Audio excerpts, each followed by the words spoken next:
저희가 계속해서 믿음으로 아는 하나님에 관한 지식에 대해서 살피고 있습니다.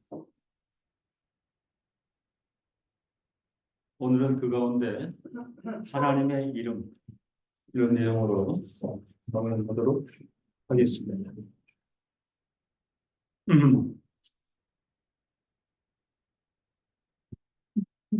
어, 인생들에 대해서 하나님께서 스스로 계시하지 아니하시면 인생은 하나님에 대해서 아무것도 알 수 없다. 이 대전제가 있습니다. 하나님께서 먼저 자신을 드러내실 때에 사람이 하나님에 대해서 알게 됩니다. 그 중에 가장 명확한 하나님의 계시 방식이 하나님의 이름이라 이렇게 말씀드릴 수 있습니다.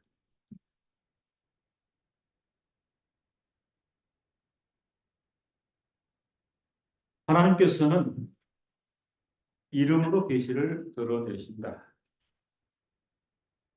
이것은 적응 계시의 결정적인 한 방식입니다.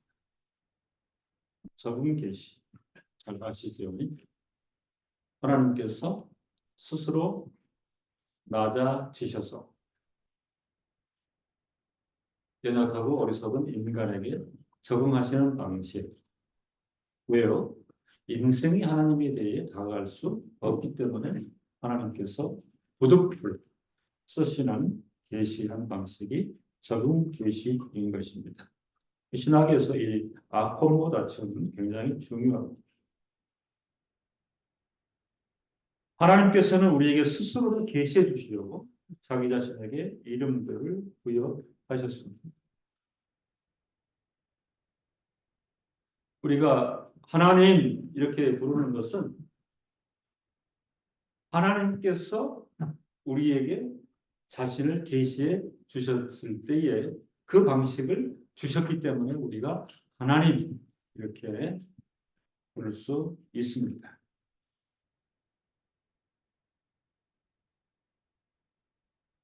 하나님께서 그분의 이름을 우리에게 알려주셨습니다. 방금 읽은 출애굽기 3장 13절에 보니까 모세가 하나님께 구하되 내가 이스라엘 자손에게 가서 이르기를 너희 조상의 하나님이 나를 너희에게 보내셨다고 하면 그들이 내게 묻기를 그의 이름이 무엇이냐 하리니 내가 무엇이라고 그들에게 말하리까. 절대자에 대한 인간의 보편적인 요구가 있을 수 있습니다. 당신은 누굽니까? 그는 누굽니까? 하나님께서 아시고 적은 계시의 방편으로 이름을 알려주시겠다. 하나님이 모세에게 이르시되 나는 스스로 있는 자니라. 첫 번째 표명하신 하나님의 이름은 나는 스스로 있는 자니라 입니다. 스스로 있는 자니라. 유일하신 하나님, 창조의 하나님, 온 만물을 지으시고 경영하시는 하나님, 그 유일무이의 속성을 나타냈을 때에 이것도 이름으로 이렇게 표명한 거예요. 이름을 물어봤으니 나는 스스로 있는 자니라. 또 이르시되 너는 이스라엘 자손에게 이같이 이르기를 스스로 있는 자가 나를 너희에게 보내셨구나 말하라.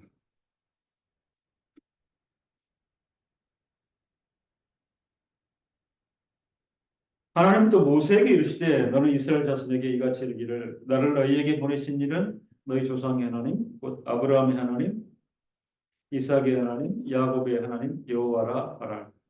최초로 여호와라 여호와 하나님께서 계시해 주셨습니다. 그래서 하나님의 이름들이 여호와 하나님 이렇게 부르는 것입니다. 그래놓고 이는 나의 영원한 이름이요 대대로 기억할 나의 표본이라. 자기 백성들 하여금 그 이후에 하나님을 이름을 가지고 부를 수 있도록 우리 하나님은 스스로 있는 하나님이시고 여호와 하나님이십니다.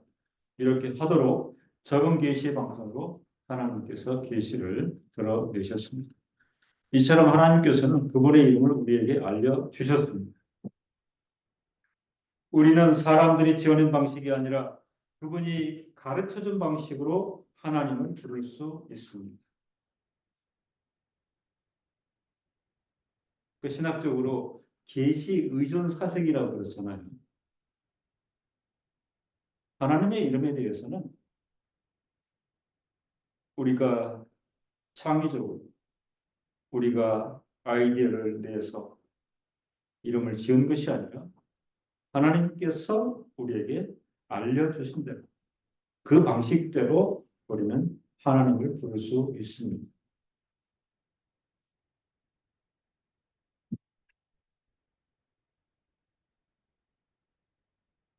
하나님 아버지 이렇게 이제 또 부르니까 이단 종교에서는 혹시 들어보셨어요? 영모라고 거룩한 어머니 영모님께서요.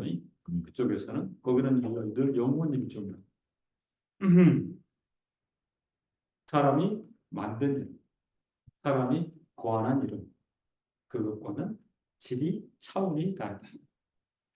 하나님께서 그분의 이름들을 통해서 자기 자신을 우리에게 계시해 주실 때 그 이름들은 우리의 이해력에 맞춰져 있습니다. 이게 적은 계시입니다.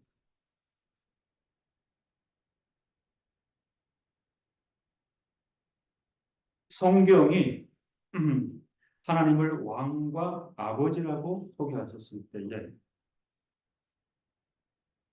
성경이 하나님을 표명하는 방식이 있는데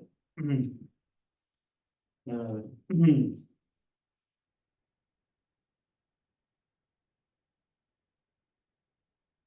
디모데전서 6장 15절에 보면 기약이 이르면 하나님이 그의 나타나심을 보이시리니 하나님은 복되시고 홀로 한 분이신 능하신 자이며 만왕의 왕이시며 만주의 주시여.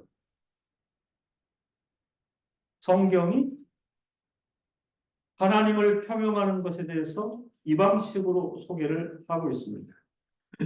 능하신 자이며 만왕의 왕이시며 디모데전서 1장 2절에 보면 믿음 안에서 참 아들 된 디모데에게 편지하노니 하나님 아버지와 나오더니 하나님 아버지 그리스도 예수 우리 주께로부터 은혜와 긍휼과 평강이 내게 있을지어다. 성경이 하나님을 왕이요 아버지라고 소개하셨을 때에 그죠? 이것은 적은 계시의 중요한 방식인데 우리 인생이 이해할 수 있는 언어로 언급된 것입니다.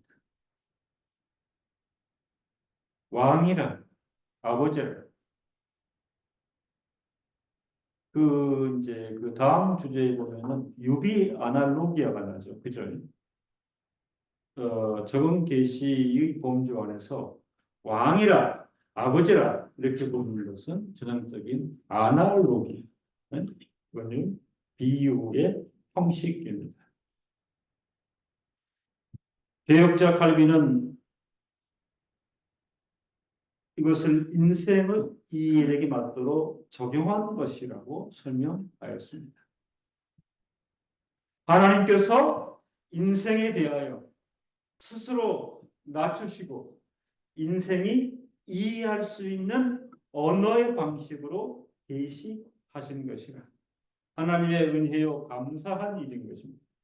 이와 관련하여 칼빈은 그의 창세기 35장 주석에서 우리는 하나님이 우리 자신을 그분에게도 들어 올리시려고 우리에게 내려오셨다는 사실을 기억해야 한다 언급하였습니다. 우리를 향한 하나님의 방식은 이렇게밖에는 하실 수가 없죠. 그죠? 우리가 스스로 의지하고 우리가 스스로 힘을 내어 하나님을 향하여 올라갈 수가 없으니 하나님께서는 우리 자신을 그분에게로 들여 올리시려고 우리에게 내려오셨다는 사실을 기억해야 한다. 우리를 향한 하나님의 계시의 경륜은 이런 교훈을 가지고 있다 하는 것입니다. 특별히 하나님의 존재를 하나님의 이름과 접목시킨 것은 아날로기와 유비인데 이것 또한 적응 계시의 방식입니다. 특별히 신학적으로 아날로기아 엔티스 존재 유비 이런 그 영역이 있는데요. 이 논지의 성립은 중요합니다. 존재론적으로 접근을 했어요. 인간의 존재가 있습니다. 하나님의 존재가 있어요. 하나님이 존재하시고 인간도 존재하는 것입니다. 하나님께서는 인간에 대해 다 파악하고 계시는데 인간이 하나님에 대해서 파악하는 것은 방법이 없습니다. 길이 없습니다. 그래서 연결고리를 하나님께서 두시는데 그게 아날로기아 엔티스입니다. 하나님의 존재와 인간의 존재 사이에 어떤 유사점이 있도록 유사점이 없으면 인생이 감히 살아갈 수가 없기 때문에 전혀 이해할 수 없기 때문에 어떤 유사점을 두는 방식 존재의 유비입니다. 다시 말하면 인간이 존재하고 있는 이 피조물의 환경 안에 적응 계시를 통해 어떤 생성시키는 게 있을 수 있다 하는 겁니다. 이것은 이 세상과 연결되어 있는 유한한 존재인 인간이 인간의 자기의 사고를 통해서 무한한 존재이신 하나님에게로 나아가게 해주는 것입니다. 이를 위해서 하나님께서 유비를 통하여 인생으로 하여금 존재론적으로 하나님을 인식하게 해 주셨습니다. 이게 신학적 해석이라면 간단한 얘기잖아요. 그죠? 하나님을 왕이라, 하나님을 아버지라. 이게 존재 유비예요. 그죠? 하나님은 어렵습니다. 아버지, 아하. 왕, 아하. 유사점을 둔 거죠. 그러니까 우리의 피조물 환경이 있는 것으로 하나님의 존재를 우리가 이해하도록. 이게 아날로기아 엔티스입니다.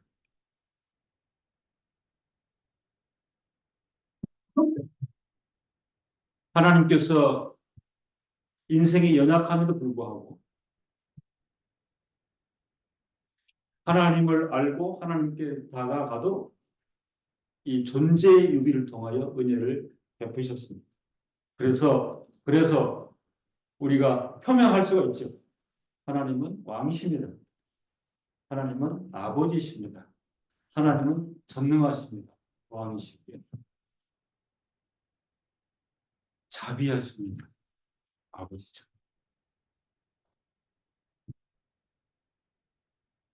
적응 계시를 통해 생성시키신, 그죠?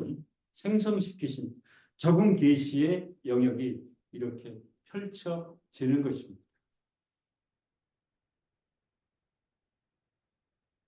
하나님께서 이 존재의 유비를 통하여 인생으로 하여금 존재론적으로 하나님을 인식하게 해 주십니다. 하나님의 이 경륜 방식이 아니면 우리가 어떻게 하나님을 알겠습니까? 하나님에 대해서 파악하겠습니까? 적은 계시 안에서 하나님께서는 인생에 사용하시는 말, 언어를 통해서도 계시하십니다. 왜요? 인생이 말을 사용하기 때문에 그렇습니다. 하나님께서도 말씀하신다의 경륜으로 적응하십니다.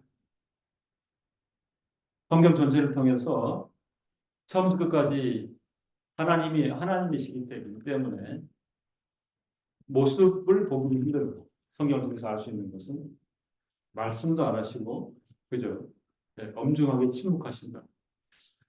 하나님이 그렇게 하시면 그렇게 하시는 건데 하나님께서는 그렇게 하지 않았습니다. 사람이 언어를 사용해서 말을 하기 때문에 하나님께서 말씀하신다로 적응 계시하십니다. 하나님께서 말씀하실 때 우리가 이해하는 우리 자신의 언어로 그분의 의사를 표현하십니다. 이와 같은 방법으로 하나님께서는 우리가 그분의 계시의 말씀들을 이해토록 하십니다.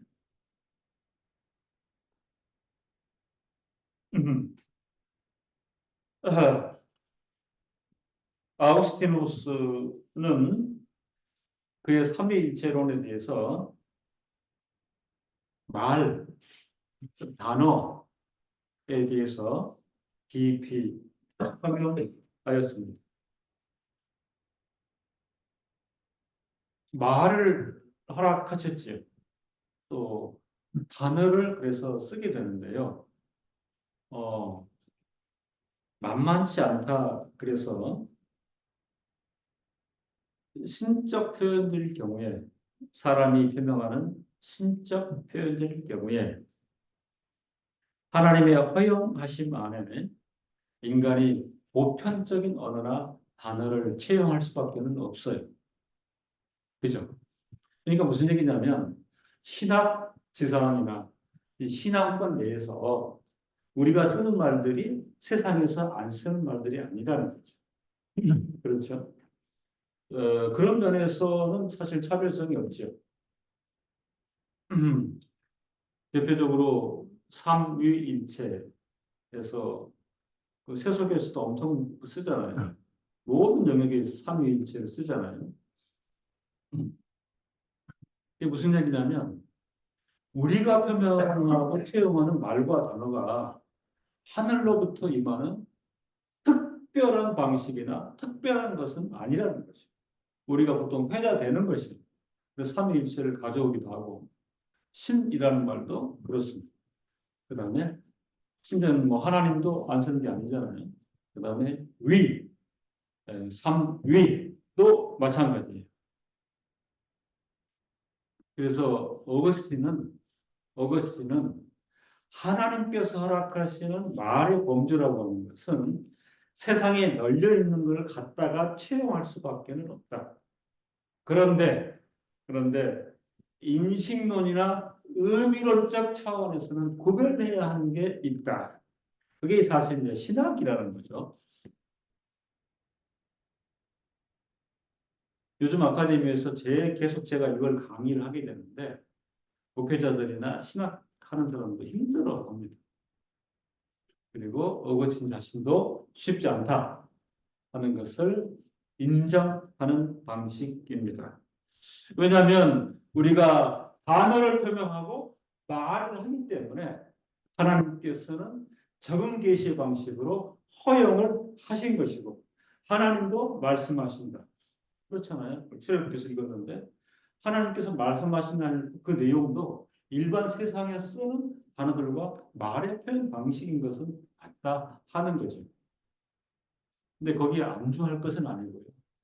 인식론적으로, 의미론적으로 차별을 두어야 되는 그런 고려가 교회에서는 필요하다. 이렇게 얘기를 합니다. 하나님께서는 적은 계시를 통하여 하나님의 계시 의지를 발견하게 됩니다.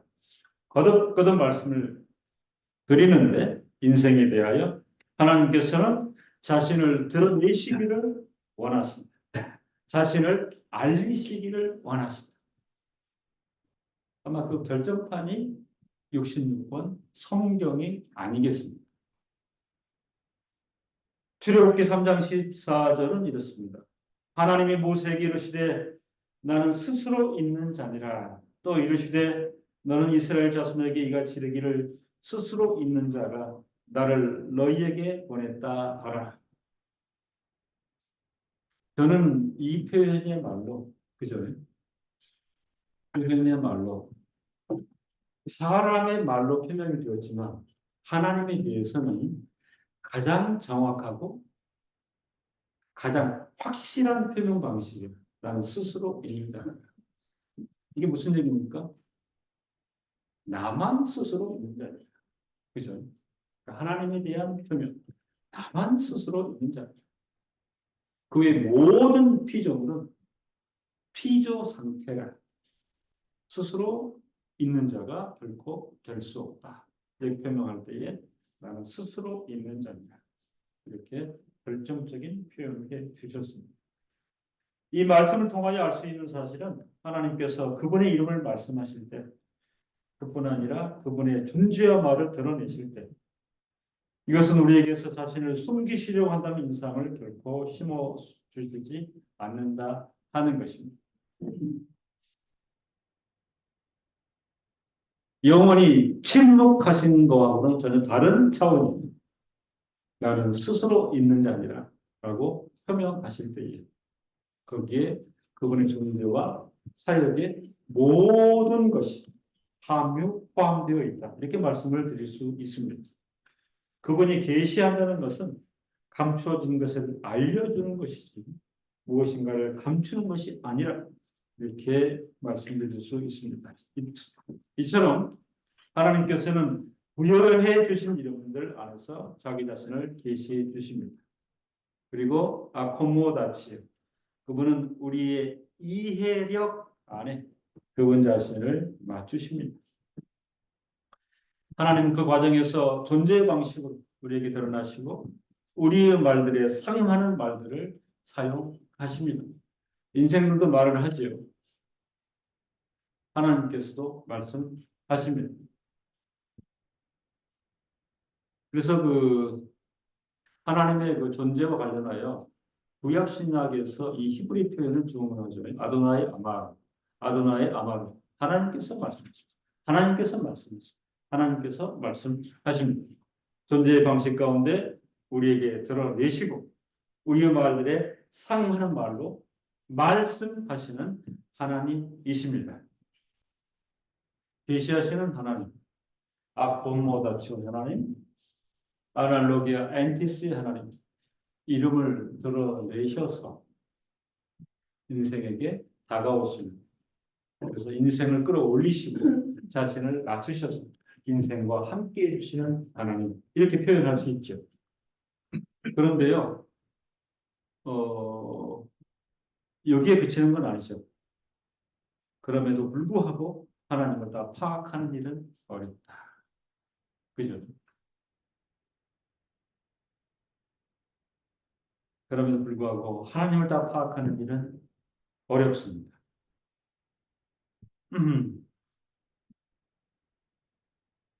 성경 가운데 하나님을 빗대어 사용하는 말들의 의미에 있어서 이것들이 우리 인생들이 일반적으로 사용하는 경우와는 다르다는 사실을 우리가 인정해야 합니다. 다른 말이라. 그죠? 하나님의 계시와 관련하여 대상의 성도들인 이 하나님과 인간 사이에 오가는 말들에 있어서는 말과 단어 자체는 세상에 있는 것을 채용하는 방식이라도 인식과 의미에 있어서는 다르다.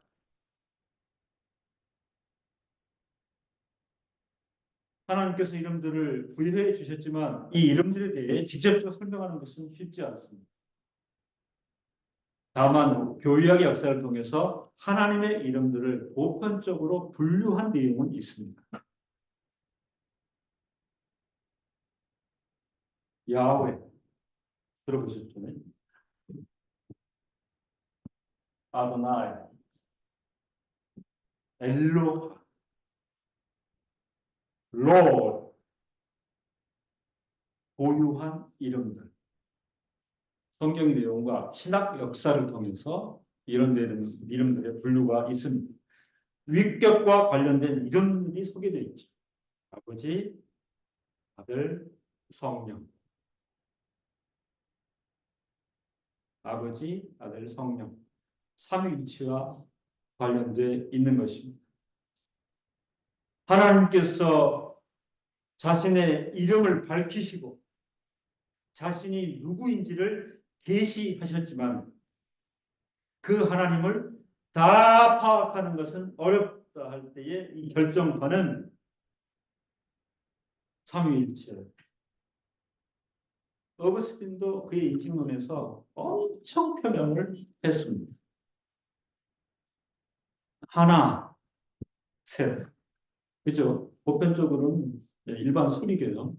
하나, 셋. 근데 삼위일체를 그렇게 이해하는 것이냐? 그렇다면 오류 가능성이 엄청나다. 어, 내용이 엄청 많은데 왜 인식론이냐? 왜 의미론이냐? 요 표현이 세상 가운데 있지만 그리고 신앙권이 이걸 채용하였지만 차별화해야 된다. 어, one person 맞죠? 그러면 two 하면 어떻게 돼요? persons. three persons 그죠? 근데 삼일체에서 이렇게 씁니까? 쓰지 않습니다. 삼일체에서는요 three person 이렇게 써요. 문법적으로 틀렸다고 합니다. 제가 말씀드렸잖아요. three나 person은 세상에 있는 걸 가지고 채용을 쓴 건 맞지만 그죠? 하나님의 이름과 하나님의 존재와 관련해서는 인식론과 의미론에 있어서 차별을 가해야 되기 때문에 신학자들의 고뇌가 반영된 게 one person, two person, three person. 왜요? 셋도 각기 셋이 아닌 거잖아요. 이것 사실은 애매하고 부족하지만 그렇게 표현을 했습니다. 이게 이제 일반 소비 개념은 아닐 것이다. 성부 하나님, 성자 하나님 이렇게 표현을 하잖아요. 그죠? 두 인격이 나누어질 수 없는 본질상 하나인 한 하나님인 것은 분명하잖아요. 그죠? 그런데 용어적, 관계적 의미 부여가 성부 하나님, 성자 하나님 있다 보니 성부와 성자라고 하는 관계 설정이 되잖아요.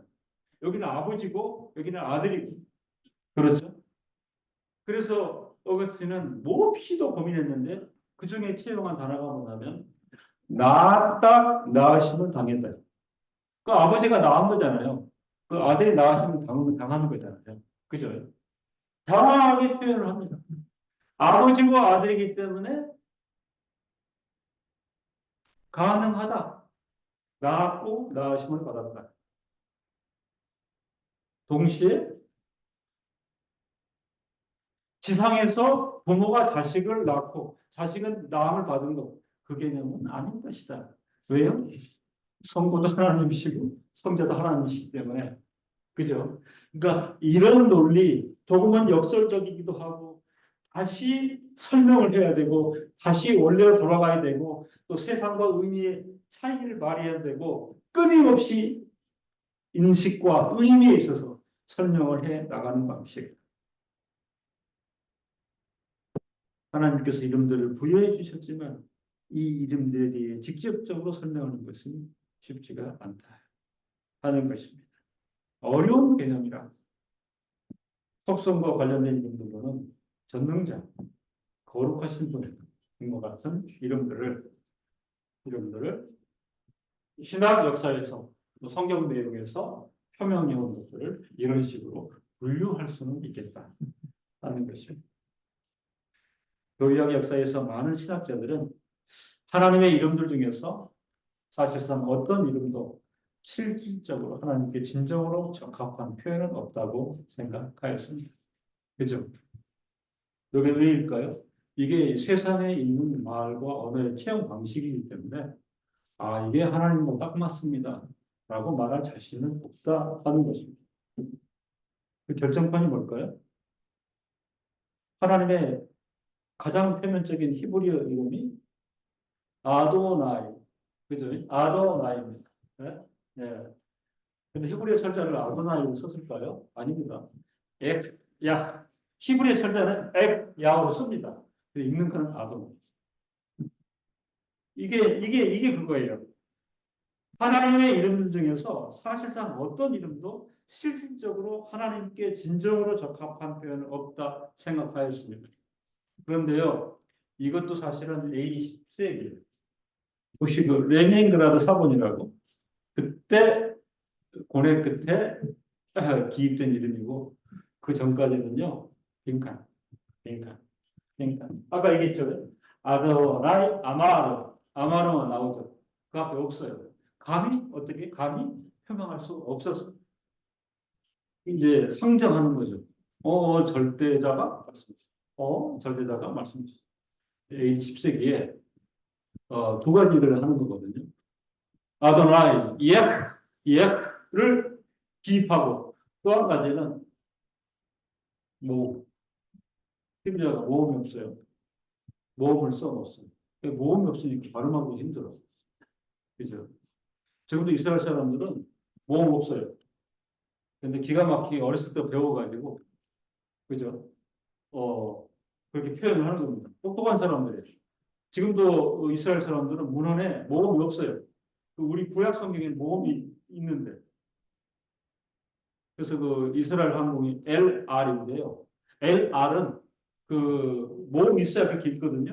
근데 그 항공기에는 모음을 써놓지 않아. 정확하게 그 사람들은 LR로 읽는 것이에요. 그런 면에서는 그런 면에서는 하나님의 표상을 좀 더 조심스럽게 다가갔다. 이렇게 표명할 수는 있겠습니다. 야흐로 표기하고 굳이 아도나이로 일관했던 고려. 이 고뇌를 인정할 필요는 있겠습니다. 하나님은 사실상 말로 표현할 수 있는 그런 분은 아니신 것으로 규정이 되어 있습니다.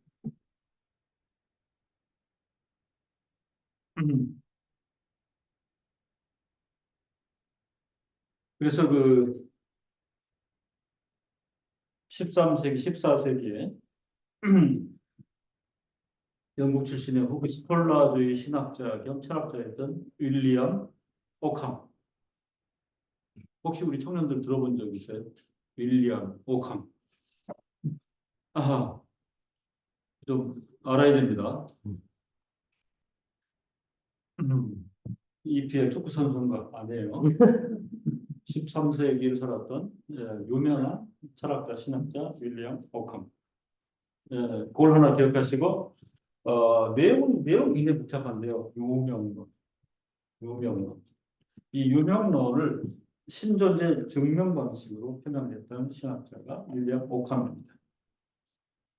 하나님의 모든 이름들을 상정하는 것은 그저 우리 자신의 주관적인 개념들에 지나지 않고 그 개념들은 실제와 상응하지 않는다.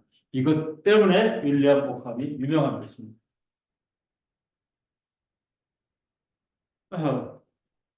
근데 우리가 성급하게 이 정도면 거의 뭐 어거스틴 바넬의 유명한 신학자 그러지는 않아요. 신학보다는 굉장히 철학적 사유에 밝았던 그런 이제 신학자고 스콜라 학자일 뿐인 것입니다. 초기 스콜라 철학과 이제 대척점에 서 있던. 그러니까 초기 스콜라 철학이 보편자가 실제로 존재한다는 실제론을 폈던 것과 달리 오캄은 보편자라는 것은 이름일 뿐 실제하지 않는다. 이게 유명론, 신존재 증명입니다.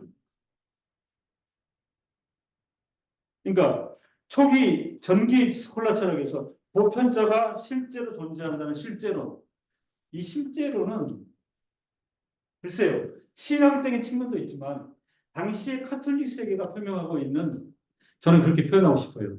하나님, 뭐 기술이 생각할 거 없어 덮어놓고 이게 덮어놓고 얘기야. 덮어놓고 그죠? 덮어놓고 보편자가 실제로 존재한다. 실제로 폈던 걸 달리 옥하면 생각이 많습니다. 보편자라는 것은 이름일 뿐 실제하지 않는다. 이름일 뿐 실제하지 않는다. 이거 한번 표현이 유명론. 네? 일리엄 오캄. 사실은 이 윌리엄 오캄이 사상적으로는요. 근데 경험주의적 사유의 토대를 마련했어요. 그러니까 신학 영역과 관련돼서는 여러 가지 대척점이 서 있는 것도 많은데, 근데 경험주의적 사유 토대를 마련했다는 것은 굉장히 현실적인 인물이다. 그리고 증거 규명에 앞장섰고, 과학적, 실용적 지평을 유도했다. 그런 그 신학자, 철학자가 윌리엄 오캄입니다. 그러나 하나님은 말로 표현할 수 없는 분이다. 라고 하는 주제에 대한 표명과 관련해서는 옥함의 이런 규정이 높이 존중을 받습니다. 하나님의 모든 이름들을 상정하는 것은 그저 우리 자신의 주관적인 개념들에 지나지 않고 그 개념들은 실제와 상응하지 않는다. 특별히 어거스틴이 삼위일체에 대해서 인식론과 의미론적 차별성을 얘기할 때 이런 부분들은 서로 상응하는 그런 태도일 것입니다. 그럼에도 윌리엄 옥함은 우리가 부분적으로, 그죠? 부분적으로 인정하는 거지. 또 우리 청년들이, 우리 목사님이 윌리엄 옥함의 위대성에 대해서 저 위대성 밑자도 안 꺼냈어요. 네. 근데 제가 이렇게 말하는 거는 이 지식은 객관성이 중요합니다. 이것도 있고 저것도 있고. 자, 이제 말씀을 냈습니다. 그렇다면 하나님의 계시와 하나님의 이름을 알려주실 때에 우리의 신앙적 자세는 무엇인가? 하나님께서는 계시하셨으나 다 드러내시지는 않으셨다. 우리는 하나님의 이름들과 그분의 사역을 통해 여러분 사실은 이게 수학의 어떤 명제를 말하면 충분 조건에 해당하지는 않을 수 있습니다. 그죠? 않을 수 있어요. 어쩌면 그 근대 경험주의적 사고를 하는 사람들은 신앙권 안에서도 알려주시지 않으면 아는 만큼만 하겠어요. 알려주시지 않으면 저는 못 가요. 알려주세요. 내가 뭘 근거해 가지고 뭘 담보로 가겠습니까? 이런 사고방식의 사람들이 있어요. 그죠? 그리고 분명히 말씀드리는 것은 하나님의 이름들과 그분의 사역이라고 하는 것은 어쩌면 베풀어 주시는 계시의 기초 부분입니다. 그죠? 그런데 그거 가지고 우리를 움직이는 동력이 뭘까요? 신앙. 신앙 안에서 하나님의 은혜로우심과 감동하심을 따라 그분을 인격적인 존재로 고백하고 그분에게 하나님의 이러한 경륜을 인하여 우리는 하나님을 알게 되는 것입니다.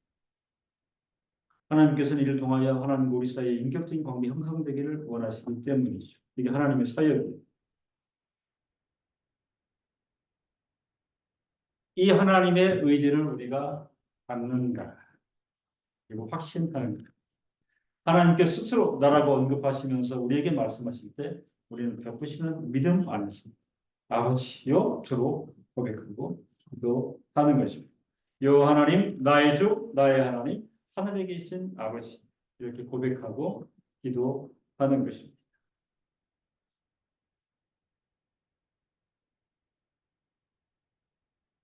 아우스티누스의 솔리 크기에스 그죠?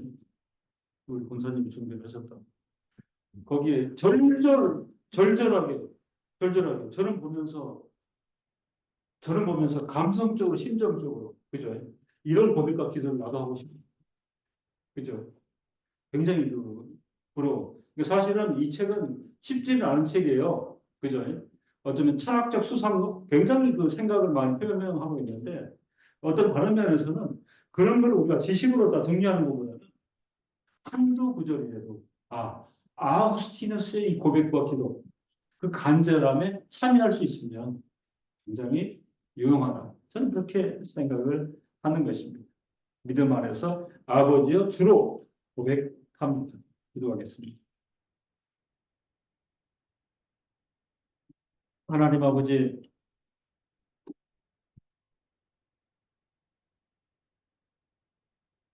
하나님께서 하나님 자신을 우리에게 알려주십니다. 적응 계시 또는 존재 유비를 통하여 하나님을 드러내십니다.